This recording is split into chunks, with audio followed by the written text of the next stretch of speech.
you're feeding the beast, because you're literally telling your irrational mind that like, you're irrational, but I'm taking you seriously. Therefore, I'm going to go look for reassurance to calm you because I take you seriously. And that gives it power.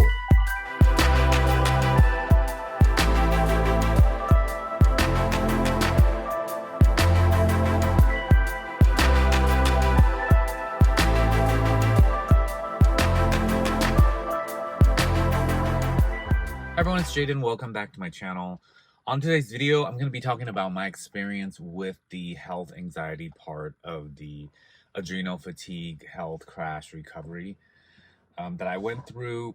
It's a huge part because back then when I was getting, or in the beginning of my health issue, when I started to feel all these symptoms on a daily basis, it pushed me into this like obsessive like concern for my like health and my life. And I already do, I have OCD, which is like an obsessive compulsive disorder, they call it. And for me, I have it more based around like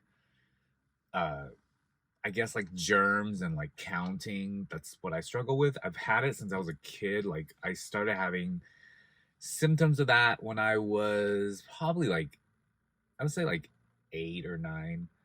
And I've kind of just dealt with it my whole life. I manage it well. I'm not on medication for it. I know I've talked to a lot of other people who's had my level of OCD, and they can't imagine how I'm able to be functional without taking medications. But I always have. I never took, I think once I tried one medication like when I was like 13, and I took 1 dose and I did not. I was like, no, I don't want to be on this. So, and it just wasn't how I was raised. Like my family didn't really, they're not big on like pharmaceuticals. So I never did that. I just, I did therapy. I've done just like, it kind of the same as the recovering from the health crash. It's just like very disciplined mindset changes, and you just have to be like really tough mentally, I guess, to practice these ways around it. And it's a lot of inner looking inside yourself and stuff like that. Anyways, because of that, it was easy for me to be like, for the health anxiety to come about, because you know, I can get obsessive on things like so what happened was, and this is, you guys are gonna laugh because so many of you have the similar thing with the shaking, twitching, trembling symptoms from this type of health issue, and that are, you know, you've been checked out with your doctor, they're not anything of concern for like, you know, major illnesses, but you're still just like, yeah, but this is happening all day. I'm twitching all the time in weird parts of my body. And what if, and that's such a big quote in the health anxiety, it's what if, because your brain is so clever, and when your brain is obsessive and it's on like fight or flight mode, it just, you know, you could literally like what if yourself to death, because no matter how much reassurance you get, what if, like, what if I'm the 1 out of 5 million that, you know, blah, blah, blah. Like, it just goes on and on and on. So I'll start by saying, like, so when I got, like, I saw myself getting into this because I know myself through like dealing with my OCD and stuff. I know I'm like, uh-oh, this is something I'm gonna start to be obsessive about, which was Googling. And you know, you have the symptoms, you Google, and then you research. And you know, Google is really funny because, yeah, it's obviously very informational, and we literally find like everything on there these days. But it's also catered to a certain kind of algorithm. So usually the most, and obviously this is not across the board, but you know, what I have seen and is that it's gonna pull up the most sought after searches, right? So when you type in, let's say, twitching symptoms, people are fear-based. So a lot of people will search like, oh, Parkinson's or MS or whatnot, right? And it's normal because you want to like rule those things out. So then the algorithm knows like those are the type of topics that people are looking at. So then you go and research it and boom. And so you're just adding to that algorithm, which is ironic because you're also adding to the momentum of thinking about that. And then that's more of what you're going to get, on Google. So then it pulls your attention to something fearful. Then you click on it, and then the next time you go Google, because you will do it again when you have the health anxiety, it takes a while to like train yourself out of that. It pulls up more information on the same thing. So you just keep getting like reminders or keep kind of emphasizing that fear when it's, if you gotten checked out by your doctor, it's not. And you're just in your mind keeping yourself in that fear state, and then you Google, you see more of that, you're more fearful, and then you twitch more because you're anxious, and then anxiety makes you have these symptoms. And one of the most common and frequent ones is this shaking, twitching, and spasming, pulsing, all that stuff. So that's exactly what happened to me. And then I would just repeatedly try to reassure myself. And it's funny how you're like trying to look for an article or something to find reassurance, but then the moment you find a reassurance, you seek out more possibilities of that not being true for you, and that you could be the one what if scenario where, and so you're kind of just seeking the answer that you are fearful the most in a ironic way. Horrible loop cycle. And I tell a lot of my, people who like do the Zoom consultations with me with this, and they talk to me, and I used to tell myself this after I struggled with it for so long that I had to figure out a way to manage myself mentally and get out of it, was that even if, let's say, the what if was true, and I think I've said this in a couple other videos, you're not doing yourself a service by being more obsessive and more tired and more stressed out, I'm just gonna like say the pink or the purple elephant or whatever in the room is that, or it's a fear of death.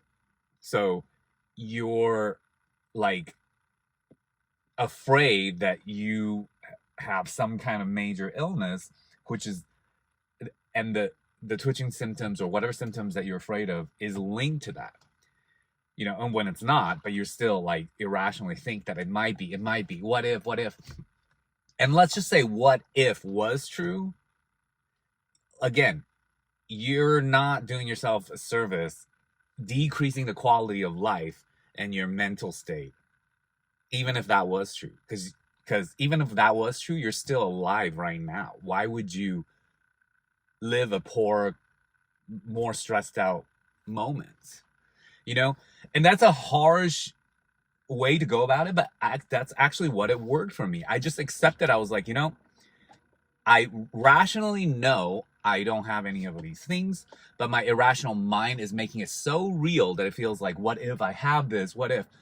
And so I talked back to that irrational mind. It was like, well, if that was true, irrational mind, I would still not be doing myself a service, freaking out and researching and reading up all this toxic, fear-based, negative, scary stuff. Even if that was true, was like, it's hurting me now even more. So it just didn't make any like logical sense after me thinking that way. And that's what got me out of it, was that then my logic started to fight back against the irrationale. When I would be like, oh, but what if, like in my mind, my logic was to go, well, even if that was true, you're stressing out right now, looking up the same negative stuff isn't going to help you. And that is so helpful for me. That was like game changer, I guess you would call it, at the time for me to snap out of it. And as I do more logical things, the momentum of that started building. So as I act and took actions that were more logical, like, no, I'm not going to stress myself anymore because I already went and checked out with the doctors. I don't have anything.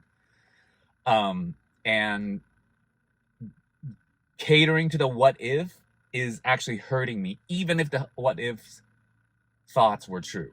So I stopped. And as I stopped, I saw myself get better. My symptoms came less because I was less anxious.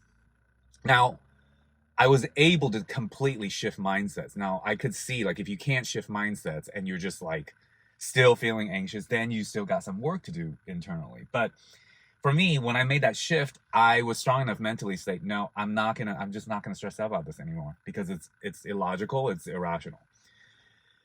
So then it added to the good spiral. Then I would start seeing, like, okay, I'm not twitching as much. I'm more calm most of the time. And God, it felt good not to have to go obsessively looking for negative information just to calm myself, which never worked anyways. So that was great. And then as I build more of that, I would apply that to every new symptom that was causing me to like want to have health anxiety, and I just nip it in the bud. And gradually, with a lot of discipline and consistency, I got myself out of it.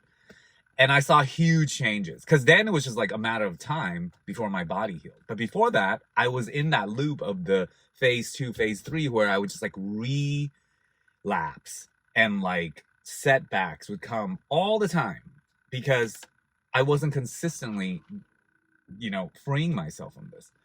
So that was powerful, I think. And this is probably like 75% of what people need help with that I've seen on my channel, is that it's hard to talk themselves out of that fear-based mode and that loop downwards. And that's why you constantly need reassurance. And no matter how much reassurance you get, you need another one, because that what if is just always there. And in a way, when you seek out reassurance just to calm that what if without doing that inner work I just talked about, you're feeding the beast, because you're literally telling your irrational mind that, like, you're irrational, but I'm taking you seriously. Therefore, I'm going to go look for reassurance to calm you because I take you seriously. And that gives it power. And you don't want to give irrational thoughts power, because then you're acting and living as if they were rational, right? So I just think that's really powerful for me. I really hope that this can kind of give you a light bulb moment about it, because it really is the turning point to get away from that, and to heal from that and to recover from that. Yeah, it is not easy. I'm not saying that like you should be able to just do this. Why can't you just do this? It's tough. It was very tough for me. Now I've done it, so I can feel at ease about it now, but like I know how hard it is going through it and trying to correct that. It's almost like a, with the OCD, it's like a brain chemical thing. It's like you don't feel right if you don't do all these rituals, but you can't do all these rituals because then you can't live your life. So you kind of have to go against what feels right, like, and just be okay with not totally feeling right. And when you are okay with not totally feeling right, after a while, it feels right. And then you actually can be productive and move on. That is how I dealt with obsessions, like OCD patterns. That's how I dealt with this health crash, health anxiety issue. So I 100% believe that that's the way out of it. I'm sure there are other solutions, but I do get a lot of questions on my channel, and from me, I think that's the best way. So if you guys have any other comments or thoughts, go ahead and post them down below. My channel gets a lot of hits for this topic, and yeah, there's a lot of information in the comments and also in my Facebook group. Subscribe to my channel to help me grow my community. Hit the like, all that. It really helps the algorithm. I really appreciate it. And all the other info of my services and helpful products are also in the description. I think that's it, guys. I hope you're having a great weekend. It's Sunday where I am, and it's really nice. typical LA weather. So I'm going to enjoy the rest of my day today. And thanks for tuning in. Oh, by the way, a lot of you guys asked me, but I used to drink matcha green tea with oat milk. It's not sweetened or anything. Not that I have anything against being sweetened, but I like it without sweetened. But I've switched recently, and now it's black tea and oat milk and ice. Bye, guys.